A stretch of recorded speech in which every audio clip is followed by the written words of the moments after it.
Those works are something like, as a reptile who loses its skin, and then it goes on in life, and it will lose its skin again anymore, and one day the reptile will die, and it will not lose skin anymore.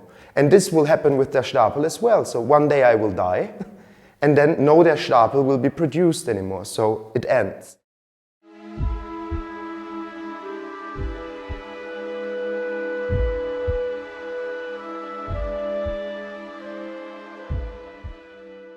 I'm Umut Yasat. I'm a German artist with Turkish background. I was born in 1988 in Karlsruhe and grew up in Rhineland-Palatinate in Germany. And at the moment I'm working and living in Berlin. For me it was really difficult in the beginning years at the art school, because I had a big problem with the construct that you ask your own questions and you answer them by your own, and there is no right or wrong at the end. But by dealing with this situation, I really fell in love with it, and I tried to develop some ideas. And in the beginning it was I had no ideas. It was just like, find an idea, do it because somehow you want to do it. And I started with self-portraits, and I did classical acrylic or oil paintings with of my face in different situations, how I feel. I tried to also get some skills in painting, and at the same time I always wanted to slow down this idea of taking photos of yourself. And you know, you can take a photo of yourself and this is just this little moment, but when you do a painting of yourself, it's more like thousands of photos of you that you are putting in it. And this was something that I tried to develop, and at the end I was interested in the question, how can I visualize this time that I'm going through? So because you're changing, your hair is growing or you're cutting your hair and all these things, you get scars and things like that, your body is changing. How can you put this all in a painting and give it really the idea of, I try to visualize time? And I started to make drawings and paintings with really liquid colors and tried to develop some kind of things that you paint something, but it will become a layer on 50 sheets of paper later as well.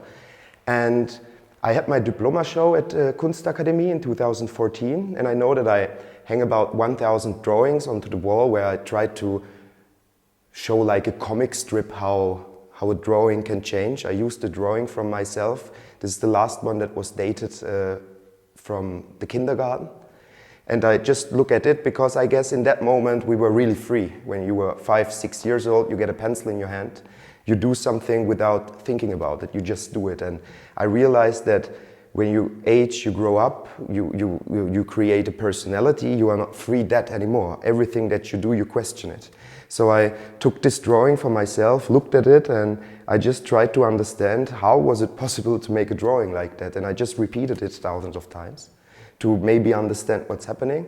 I did not understand it, but what happened is after the diploma show, I took all the drawings back from the wall and put them in a cardboard where you can put shoes in it and sent them back to my studio.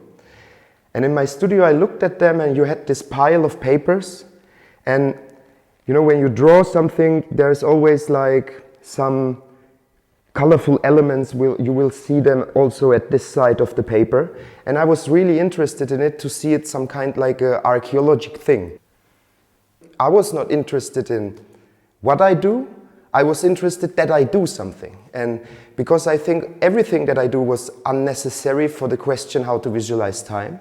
And with the idea of putting everything on top of each other, what I create as an artwork, this was more interesting for me in that moment. And I had all these papers then in a corner in my studio, and I just went on with my practice, doing drawings, doing paintings.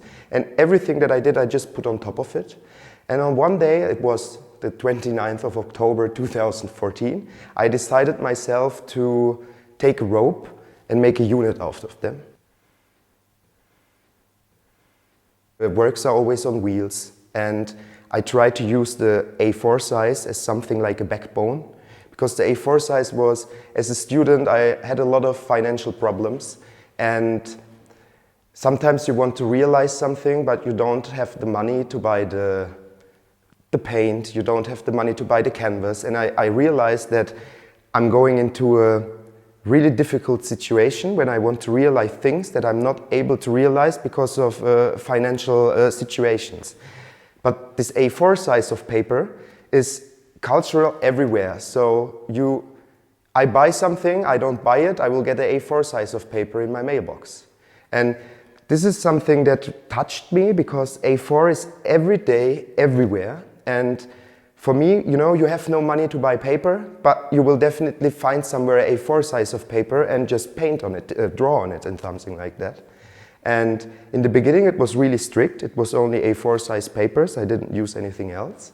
But then I also had bigger sizes of things or smaller sizes of things, and I understand that I also can fold them and put them in the same size, and so it becomes something like not strict anymore. It becomes more organic and dynamic. So it's like really just the backbone, and it gets thicker or thinner. After 2, 3, 4 years of practice in this, I realized that I also can use all the materials or all the objects that are somehow in my life.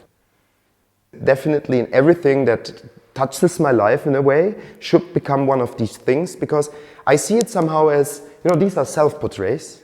They are not figurative self-portraits, they are material self-portraits of what my life is going through somehow, with all its circumstances. So you can see works that I had a different situation and I was able to use other materials, and then you go through other times and you are not able to get some things, but you still set your rules, cage yourself and feel free in it, and you just go on with it.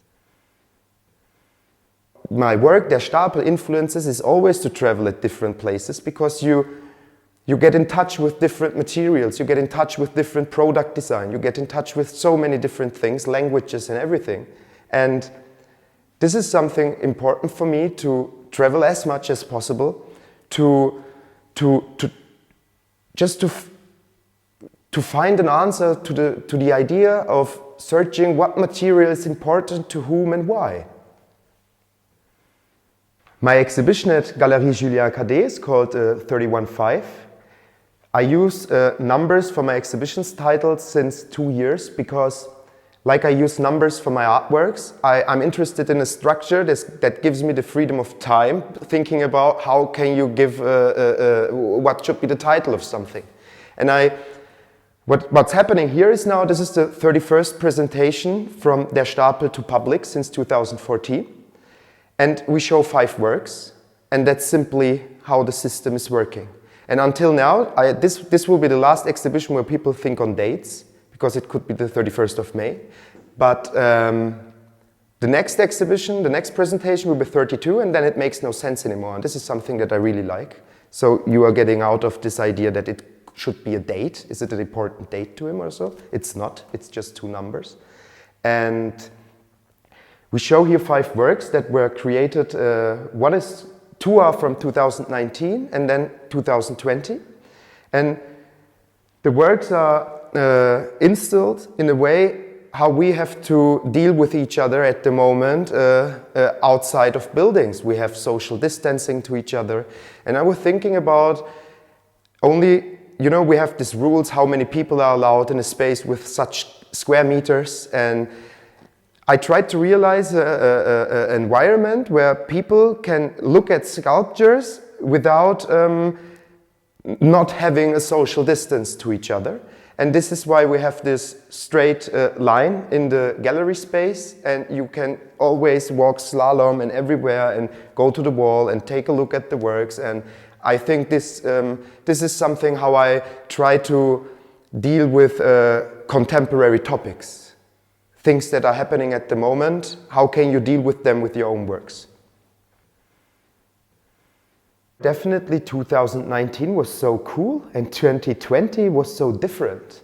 And this is also why here you see a lot of works with wood, because during this pandemic I go outside and I always collect things and stuff like that, but during this pandemic I was really scared, especially in March, April 2020, so when you saw all these pictures from China and from North Italy, what's happening, I was really like, I don't go outside. So I'm really scared and I don't want to touch anything which was touched by somebody. And this is why I had to concentrate myself on all these things that already surround me in my living studio. For me, each part has the same value. I see der Stapel as one unique artwork, which is split for practical reasons. So I'm not able to have a skyscraper studio with no floors, so that I can just go on. It's just like I have to split it somehow, but each work is one work.